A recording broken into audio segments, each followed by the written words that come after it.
permiten, me pongo de pie, es una disculpa genial para estirar las piernas. Doctor Aldama, yo soy el eslabón débil. Es cierto que una cadena tiene toda la resistencia que pueda tener precisamente ese eslabón más débil, y en mi caso ha sido el eslabón, o fue el eslabón débil el que estuvo a punto de terminar simplemente con mi vida. Bueno, me toca, ven que hay dos números de historial de paciente, porque aunque pertenezco al área sanitaria de Santiago, mis hijos residen aquí.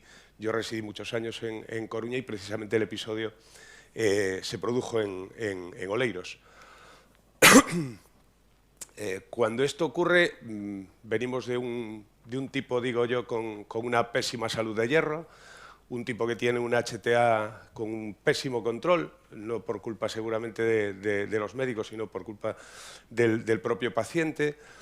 Durante 2 años, dificultades para controlarla.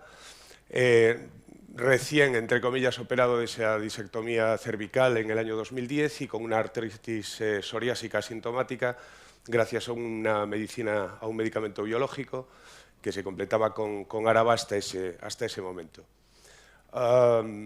Los hábitos de vida no eran especialmente negativos en el sentido médico.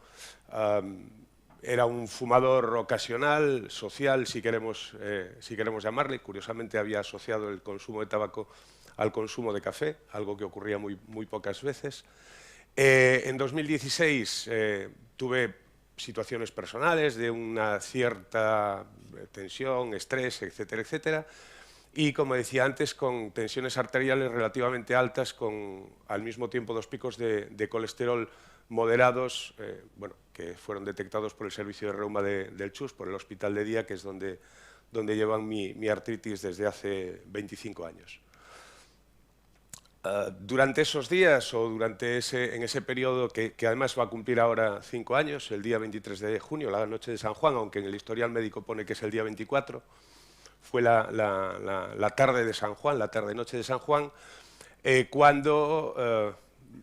o en la que hubo un precedente del cual no fui en absoluto consciente. En la semana del 15 de junio aproximadamente había tenido un pinchazo profundo en el costado durante una práctica de bicicleta en rodillo, un pinchazo en el costado medio, ni siquiera lo podía asociar en ese momento a uno de los típicos dolores que se asocia a la cuestión cardiológica. Y aquí, y al hilo de lo que decía el doctor de atención primaria, yo creo que efectivamente hacen falta campañas. No diría tanto como campañas publicitarias, pero sí campañas informativas profundas. A veces confundimos una y la otra. Mi deformación periodística me lleva a intentar separar una de la otra a veces. Creo que sí hacen falta campañas que, entre otras cosas, enseñen a la ciudadanía a que el mejor remedio contra la parada cardíaca no es deixar de respirar. Eso mata y bastante.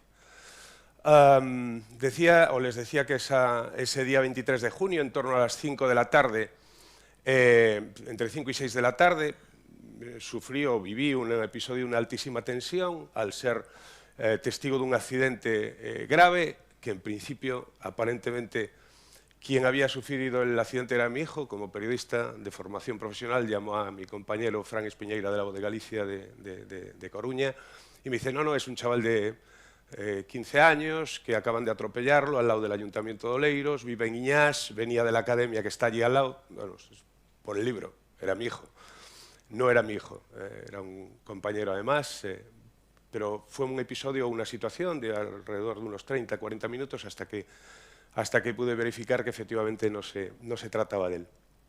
En torno a 1 hora después, en el Decathlon concretamente de Oleiros, el episodio fue de prácticamente ningún dolor, en el mismo lugar, muy sutil, pero sí una sudoración espectacular en la nuca. Acababa de empezar a afeitarme la cabeza por una pequeña alopecia en un lateral. Aún encima casi me lo tomé de broma porque, bueno, recién afeitado, pues nada, el aire acondicionado que te pega ahí, empiezas a tener esa sensación extraña. En todo caso, como iba a recoger a mis hijos para pasar el fin de semana, dije aquello de, bueno, no vaya a ser que me pegue el mareo cuando vaya conduciendo camino de Lalín y que tenga un accidente por culpa de esto, con lo cual mi opción fue en una situación de una debilidad relativamente normal, tampoco me sentía con una especial pesadez ni nada por el estilo, acercarme al centro de salud de Iñás, que solo abre por las mañanas. Al ver el cartelito volví a coger el coche, me acerqué al centro de salud de Santa Cruz, donde Santa Laura, una doctora de Coristanco, muy joven creo, bueno, salía tarde, había salido tarde porque había tenido algún problema a la hora de cerrar el equipo informático, porque había estado haciendo la sustitución o algo por el estilo.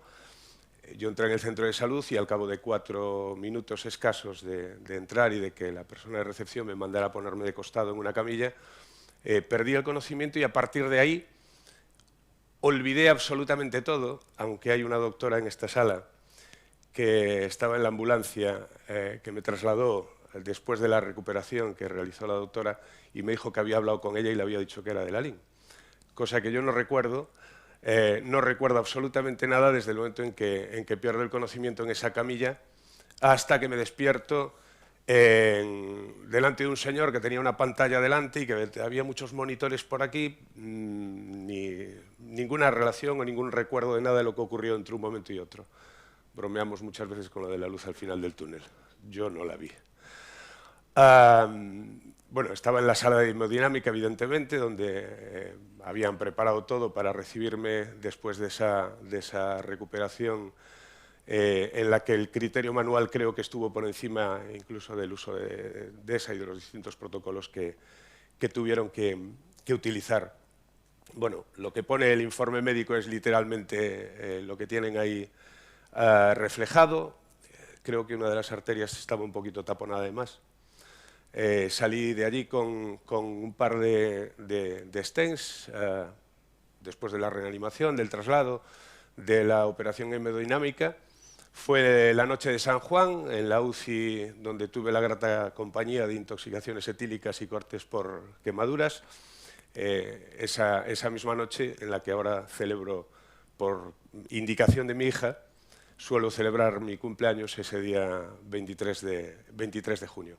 A las 48 horas me fui de alta, me ordenaron 15 días de desobediencia, no les voy a decir en qué sentido, porque a lo mejor tenemos aquí al doctor que hizo esa recomendación en hemodinámica, respecto evidentemente a cuestiones como la conducción y otros comportamientos físicos. Después, retorno a mi zona sanitaria, rehabilitación cardíaca, lo cual digo que, o apunto ahí que me parece una excelente idea, una de las mejores ideas que pueda haber en relación a esta cuestión, quizá con faltas de continuidad en la relación con el paciente en otros sentidos, pero rehabilitación cardíaca en el CHUS, en Santiago de Compostela, estricto respeto por las directrices médicas. No soy un tío excesivamente activo físicamente, pero sí mantengo una cierta actividad física continua. Mantuve ese difícil control de la tensión. Eso sí, le prometí a mi pareja Raquel que duraría unos 20 años más, porque es el tiempo que parece que me ha puesto como asignatura obligatoria para acompañarla. Respeto las pautas de alimentación y de estilo de vida. La HTA finalmente fue curiosamente controlada después de muchísimo tiempo, de muchísimos holters, de muchísimas pruebas, por la incorporación del aldactone 25 a una toma de tarde, y este es realmente el tratamiento con el que me mantengo desde hace 5 años en unas pésimas, excelentes condiciones de salud para poder contarles esto hoy aquí. Y poco más que agradecerles la atención.